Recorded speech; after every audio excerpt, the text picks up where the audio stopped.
Hello दोस्तों, आज की वीडियो में आप सभी का स्वागत है। आज हम पढ़ेंगे पृथ्वी हमारा आवास क्लास 6 का अध्याय 2 ग्लोब अक्षांश एवं देशांतर। अध्याय 1 की वीडियो हमने डाल दी है, आप प्लेलिस्ट में जाके देख सकते हो। तो सभी एग्ज़ाम में बहुत ही महत्वपूर्ण होते हैं अक्षांश और देशांतर। इस वीडियो में हम पूरा देखेंगे। तो पहले चैप्टर में हमने बात की थी कि पृथ्वी गोलाकार नहीं है, उत्तरी एवं दक्षिणी ध्रुवों पर थोड़ी चपटी है। तो चपटी लिखना होगा हमें, ये थोड़ी चपटी है या हम इसे कहते हैं जियोड के आकार की है। तो पृथ्वी को पूर्ण रूप से गोलाकार नहीं बताना और मध्यम से थोड़ी उभरी हुई है। आप ये ग्लोब देख रहे हो जिसमें ये सुई की नोक है जो हमने लगा रखी है। ये पृथ्वी इस प्रकार झुकी हुई है और इस अवस्था को हम ना जो झुकी हुई होती है ना, इसे कहते हैं अक्ष। यानी पृथ्वी अपने अक्ष पर कुछ झुकना आ जाए ना तो वो होता है अक्ष। ये अपने पृथ्वी पर कुछ झुकी हुई है, उसे कहते हैं अक्ष। तो कमेंट करके बताएं पृथ्वी अपने अक्ष पर कितना झुकी हुई है। आगे बात करते हैं हम ग्लोब पर दो बिंदुओं जिनसे होकर ये गुजरती है, यानी एक ये बिंदु और ये बिंदु उत्तर तथा दक्षिणी ध्रुव हैं। अब हम पृथ्वी की बात करें तो पृथ्वी ये है,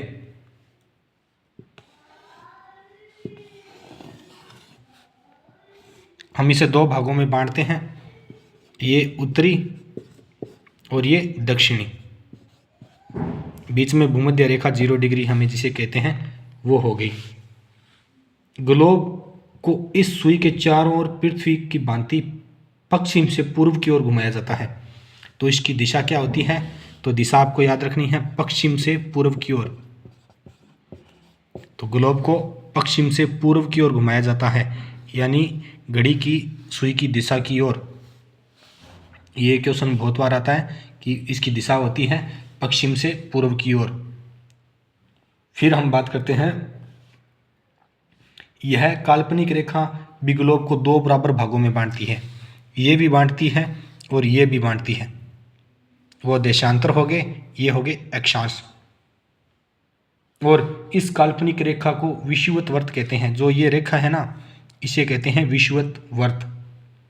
आगे हम बात करते हैं विषुवत वर्त से ध्रुवों तक सभी समांतर वृत्तों को क्या कहते हैं। अब विषुवत वर्त हो गया ना ये 0 डिग्री, उसके बाद में ये हो गए ध्रुव ऊपर की ओर जिसे 90 डिग्री कहते हैं हम, और इस तरफ भी ध्रुव हो गए लास्ट में 90 डिग्री पे। तो विषुवत वर्त या ध्रुवीय भूमध्य रेखा से समांतर वर्तों को अक्षांश को क्या कहते हैं? विषुवत वर्त से ध्रुव तक, यानी विषुवत वर्त से ध्रुव तक स्थित सभी समांतर, ये लाइन होती है समांतर, इनको क्या कहते हैं? इन्हें कहते हैं दोस्तों अक्षांश। और इस तरफ भी ये जो लाइन होती है इसे कहते हैं अक्षांश। यानी आप कह सकते हो कि विषुवत रेखा के दोनों ओर ध्रुवों की ओर जो लाइनें होती हैं उन्हें अक्षांश कहते हैं। और 6ठी क्लास की बुक है तो आप इसे इस रूप में समझ सकते हो। जो लाइन आडी होती है, लेटी हुई जो लाइन होती है, उसे कहते हैं अक्षांश। फिर 90 डिग्री बनता है यहाँ से 0 डिग्री, 1 2 3 4 5 ऐसे करके 90 डिग्री तक जाते हैं ध्रुवों की ओर। और इस तरफ भी 1 2 3 4 करके यहाँ तक आते हैं। तो आप कमेंट करके बताओ कुल अक्षांश कितने हैं। फिर हम बात करते हैं, इस प्रकार विषुवत वर्त के उत्तर की ओर सभी समांतर रेखाओं को उत्तरी अक्षांश, यानी जो इस तरफ मुख होगा ना जो भी, उसे कहते हैं उत्तरी अक्षांश, और जो नीचे की ओर होगा उसे कहते हैं दक्षिणी अक्षांश। फिर हम आगे बात करते हैं, आगे इन्होंने दे रखा है एक डायग्राम में कि अक्षांश के मान के साथ सभी उनकी दिशा यानी उत्तर और दक्षिण की ओर लिखा जाता है। तो ये पृथ्वी हम वापस बनाते हैं। सॉरी दोस्तों, मार्कर थोड़ा ख़राब हो गया। तो उत्तर या दक्षिणी अक्षांश में व्यक्त किया जाता है। उदाहरण दिया इन्होंने महाराष्ट्र के चंद्रपुर और ब्राज़ील के दक्षिणी अमेरिका में बेलो 20 डिग्री अक्षांश पर है। तो ये पृथ्वी है, तो इसमें हम सबसे पहले बनाते हैं 0 डिग्री। फिर भारत कहाँ पे है, 8 डिग्री पे है ना, कुछ इस प्रकार ये भारत आ गया। फिर उत्तरी अमेरिका और दक्षिणी अमेरिका इस तरफ है। तो अब इन्होंने इसमें क्या लिखा है कि महाराष्ट्र के चंद्रपुर और ब्राज़ील दोस्तों दक्षिणी अमेरिका के यहाँ पे है और महाराष्ट्र भारत में यहाँ पे है। ये आपको पता है, ब्राज़ील यहाँ पे है और महाराष्ट्र यहाँ पे है। तो आगे इन्होंने लिखा है कि दोनों एक ही अक्षांश पे हैं। दोनों कौन से अक्षांश पे हैं, 20 डिग्री जो किताब के अनुसार है। लेकिन चंद्रपुर विषुवत रेखा के 20 डिग्री उत्तर में है। तो इस तरफ हम बात करते हैं 0 डिग्री, 1 2 3 4, जो यहाँ पे लाइन आएगी ना 20 डिग्री उत्तरी, क्योंकि इस तरफ हमने बात की है उत्तरी अक्षांश है सभी और इस तरफ वाले दक्षिणी अक्षांश है। तो ये 20 डिग्री उत्तर की ओर चंद्रपुर यहाँ पे है महाराष्ट्र में, और बेलो ओरिजेंटो विषुवत वर्त के 20 डिग्री दक्षिण में है। तो यहाँ पे हम बात करें ना 0 1 2 3 4, यहाँ पे आएगा 20 डिग्री और यहाँ पे 20 डिग्री जो दक्षिण में है। तो ये इसमें एग्जाम्पल दिया गया है, बहुत आसान है। इस तरफ को हम सभी को कहेंगे उत्तरी अक्षांश और इस तरफ वाले को कहेंगे दक्षिणी अक्षांश। फिर ग्लोब को कुछ कटिबंधों में बांटा गया है। तो पहले आप ये बनाओगे, फिर 0 डिग्री बनाएंगे सबसे बीच में, और फिर हम बनाएंगे कर्क रेखा ऊपर की ओर 23.5 डिग्री पे आती है, आपको पता है। फिर यहाँ पे मकर रेखा 23.5 डिग्री जो दक्षिण की ओर है, ये उत्तर की ओर है। फिर हम बनाएंगे 66.5 डिग्री और इस तरफ भी 66.5 डिग्री, कुछ इस प्रकार बांटा गया है। तो जहाँ पे सूर्य अधिक पड़ता है ना, तो उसे कहते हैं उष्ण कटिबंध, इसे कहते हैं उष्ण कटिबंध। तो हम कह सकते हैं कि ये जो एरिया है ना, यानी कर्क रेखा और मकर रेखा के मध्य का क्षेत्र कहलाता है उष्ण कटिबंध, या फिर हम कहें 23.5 डिग्री उत्तरी अक्षांश से लेके 23.5 डिग्री दक्षिणी अक्षांश के मध्य का क्षेत्र होता है उष्ण कटिबंध। यहाँ पे हमेशा सूर्य रहता है इन अक्षांशों पे, कभी यहाँ पे आ गया, कभी यहाँ पे इस तरफ आया, ये इन पे अक्षांश पे सूर्य रहता है और इनके इसलिए इसे उष्ण कटिबंध कहते हैं। बाद में दूसरा बात आता है शीतोष्ण कटिबंध। तो यहाँ पे थोड़ा सा सूर्य कम पहुँच पाता है, इसे कहते हैं शीतोष्ण कटिबंध। ये दोनों तरफ होगा।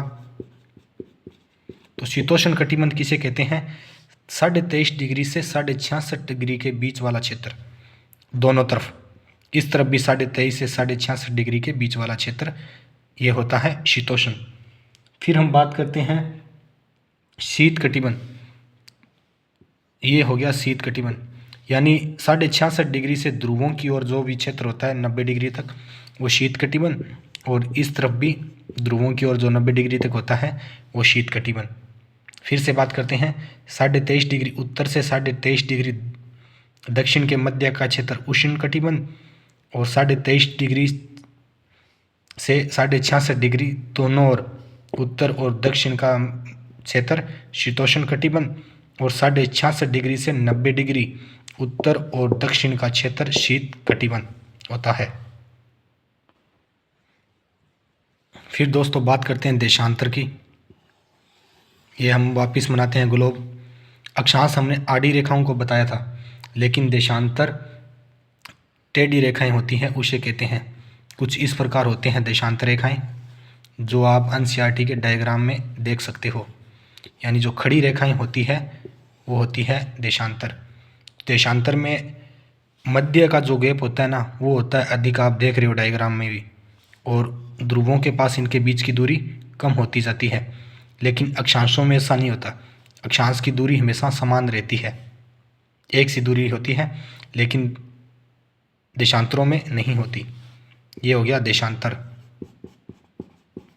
अब इसमें बात करते हैं, इसमें उदाहरण भी दिया होगा कि प्रशांत महासागर का टेंगा द्वीप और हिंद महासागर का मॉरिशस द्वीप एक ही अक्षांश पर है। तो अब इन्होंने अक्षांश की बात की है। वापिस ये हो गया, वापिस 0 डिग्री हम बनाते हैं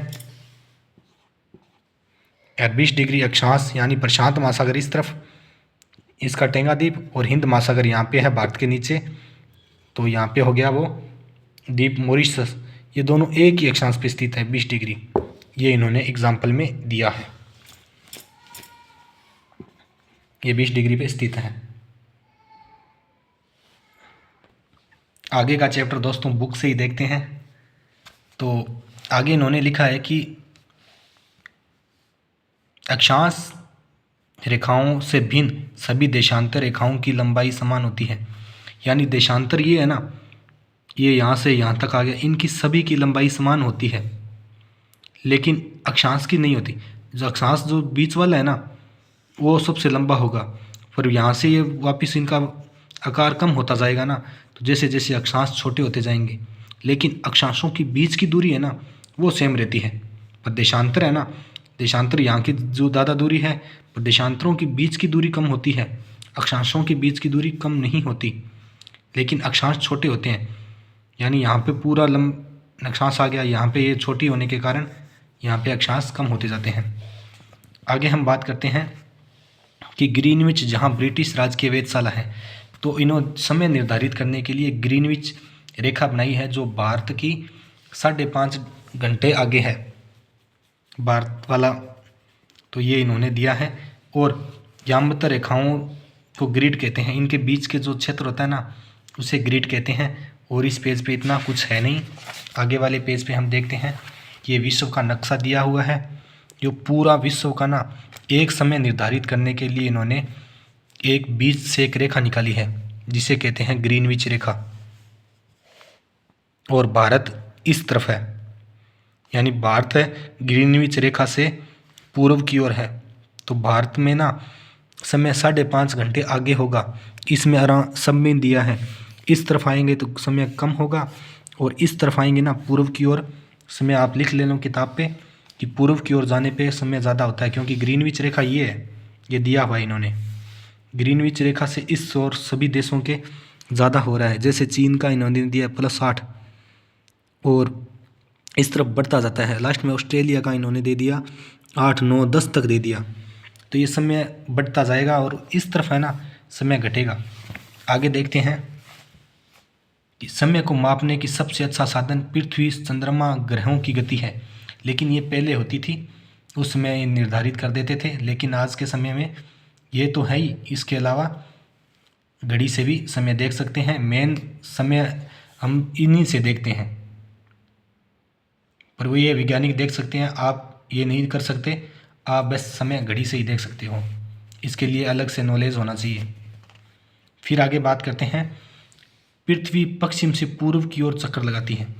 ये क्वेश्चन बहुत बार आता है। तो पृथ्वी पश्चिम से पूर्व की ओर यानी कि घड़ी की दिशा में चक्कर लगाती है। अतः स्थान जो ग्रीनविच से पूर्व में है, उनका समय ग्रीनविच से आगे होगा। ये हमने अभी देखा इस डायग्राम में कि पूर्व में है तो वो प्लस होगा, तो इनका स्थान आगे होगा। और एग्जाम्पल भी इन्होंने दिया है, इसके अंदर देखते हैं कि पृथ्वी का लगभग 24 घंटों में अपना अक्ष पर 360 डिग्री घूमती है। तो 360 डिग्री कितने घंटे में घूमती है? 24 इंटू यानी 15 डिग्री, यानी 1 घंटे में 15 डिग्री घूमती है। तो 4 मिनट में 1 डिग्री हो गया, यानी 60, 1 घंटा में 60 मिनट होती है।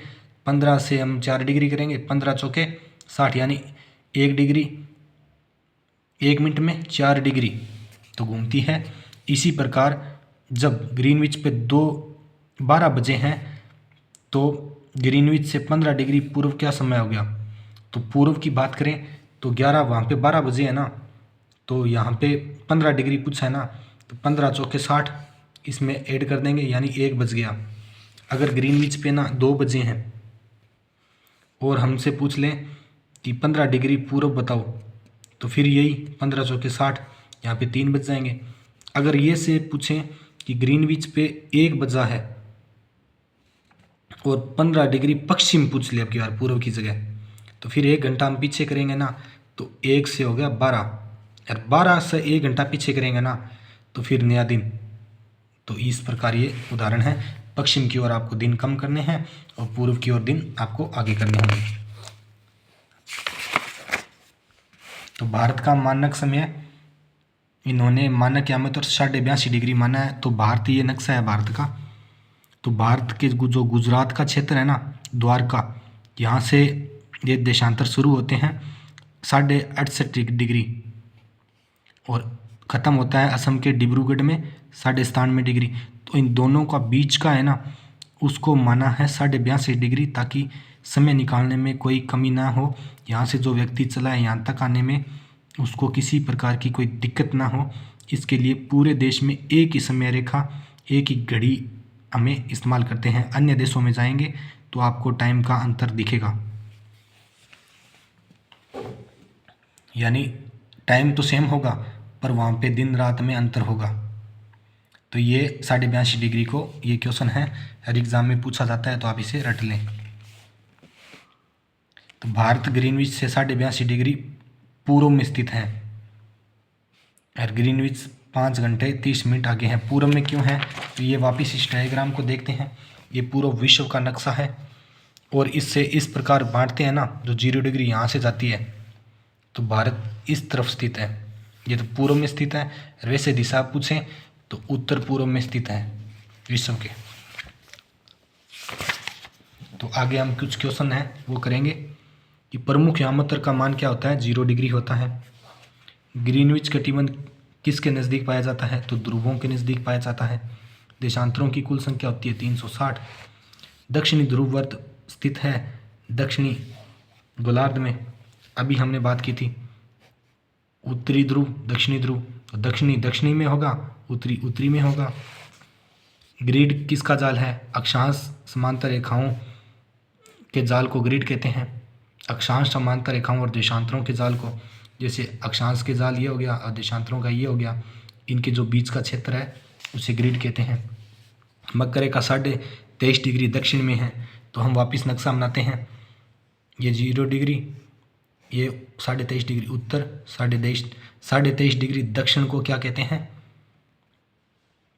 मकर रेखा, और 23.5 डिग्री उत्तरी की ओर को कहते हैं कर्क रेखा। भारत का मानक यामोत्तर कितना है, तो भारत का मानक यामोत्तर हमने दोस्तों अभी बात की है।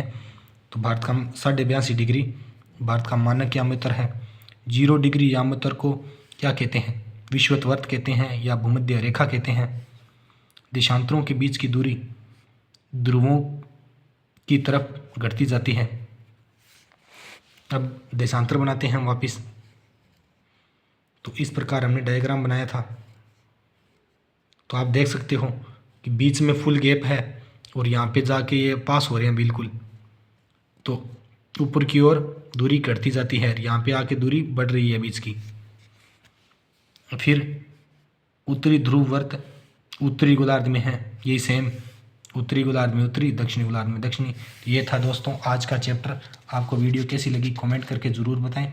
मिलते हैं नेक्स्ट वीडियो में। चैनल पे नए हो तो चैनल ज्वाइन ज़रूर करना।